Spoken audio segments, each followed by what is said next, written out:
welcome to this explainer. Today, we're investigating the hidden infrastructure that actually governs artificial intelligence research. When we think about AI progress, our minds usually go straight to massive models, or maybe those incredibly flashy images flooding our feeds from tools like Midjourney or DALL-E.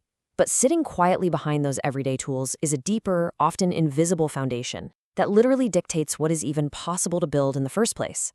So today, looking through the lens of something called the energetic paradigm, we are going to examine how datasets, metrics, and evaluation tools function as the true control architecture of generative visual AI. Okay, let's dive right into this, because this quote hits the nail on the head regarding the political economy of AI. The models, they get all the headlines. But the data substrate, that underlying environment where models are trained, evaluated, and verified, that is what determines the entire trajectory of the field. Without a public, verifiable substrate, progress isn't really science anymore. It's just a private arms race. To map out this complex framework, here is our roadmap for today. We'll start with the recognition era, move through the generative breakdown, introduce GPIC infrastructure, dive into the energetic paradigm, look at evidence and discipline, and finally, wrap up with governing AI progress. Section 1. The recognition era, the golden baseline.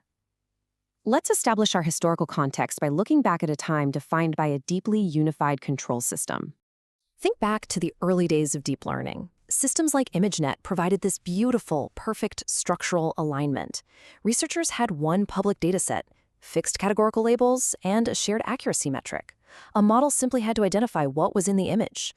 But fast forward to the open-ended creation requirements of generative visual AI, and that old alignment is completely shattered.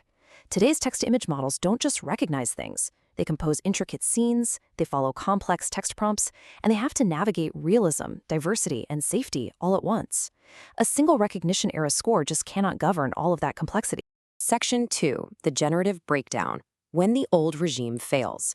This brings us to exactly how and why this historical infrastructure broke down under the weight of generative AI.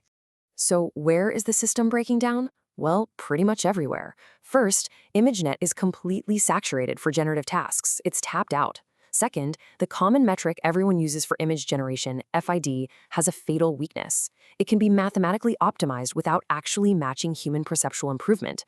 That means research energy gets steered toward metric capture, which is essentially just gaming the test. On top of that, hidden industrial datasets are completely blocking outside researchers from verifying claims. Meanwhile, public datasets that rely on URLs are decaying due to link rot.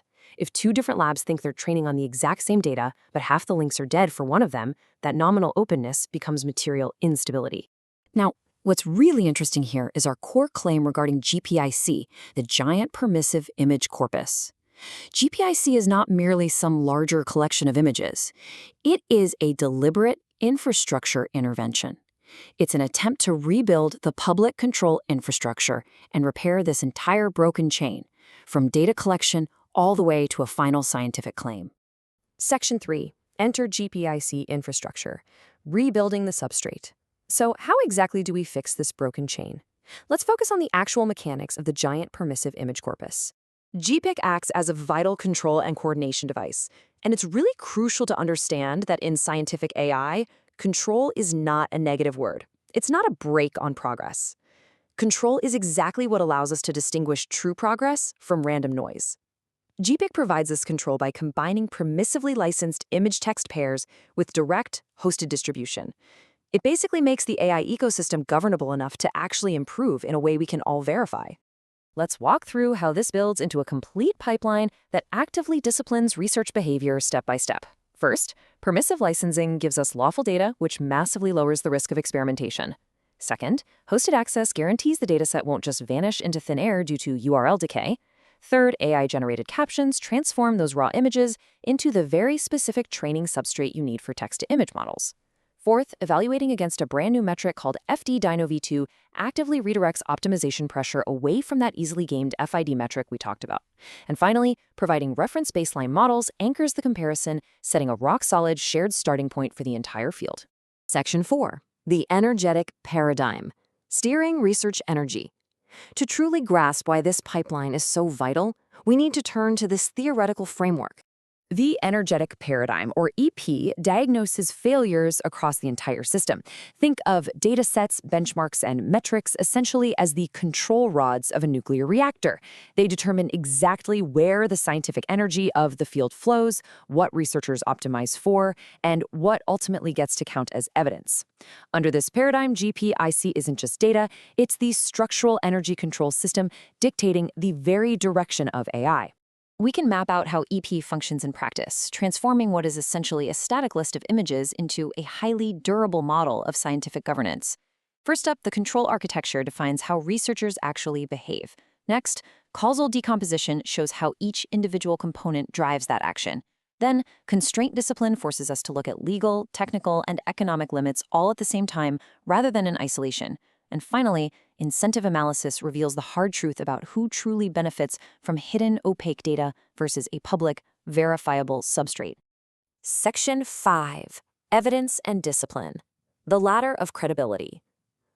Now we have to tackle a massive issue in generative AI today: visual persuasion and the rise of demo-driven hype. Generative AI is notoriously vulnerable to cherry-picked, incredibly impressive visual samples that make a system look much, much better than it actually is. To counter this, EP establishes a strict ladder of credibility.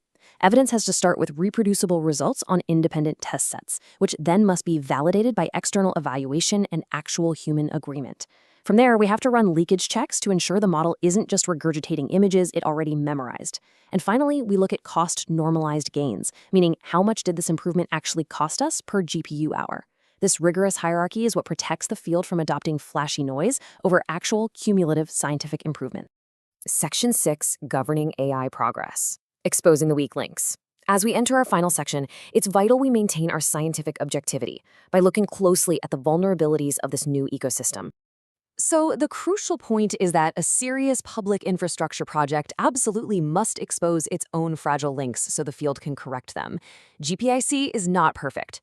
Sourcing from places like Flickr and Wikimedia inherently limits visual diversity compared to just scraping the open web.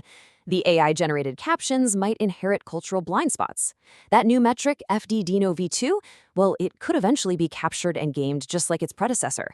Plus, a massive scale gap still remains. Private industrial datasets are likely going to continue being much larger, and automated safety filtering will always have edge case gaps. But despite those vulnerabilities, we have to return to this foundational truth. A dataset does not just sit there. It is a steering instrument.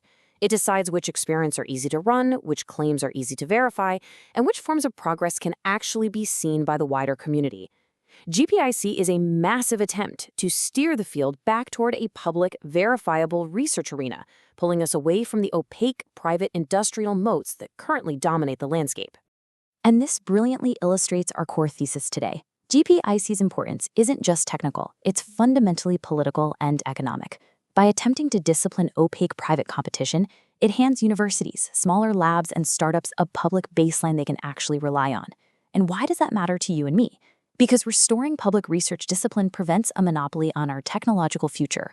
It makes true, verifiable progress possible for everyone. We'll leave you with this final thought. GPIC may or may not become the ultimate standard for the generative era. But the attempt itself proves that the future of artificial intelligence requires way more than just scaling up parameters and adding more compute. It requires robust, verifiable systems of measurement. So, will public AI research construct an infrastructure resilient enough to demand transparency? Or will the future of this transformative technology be entirely decided in the dark, governed by hidden data and unverifiable claims? Thank you for joining us on this explainer. Keep learning and keep questioning the substrate.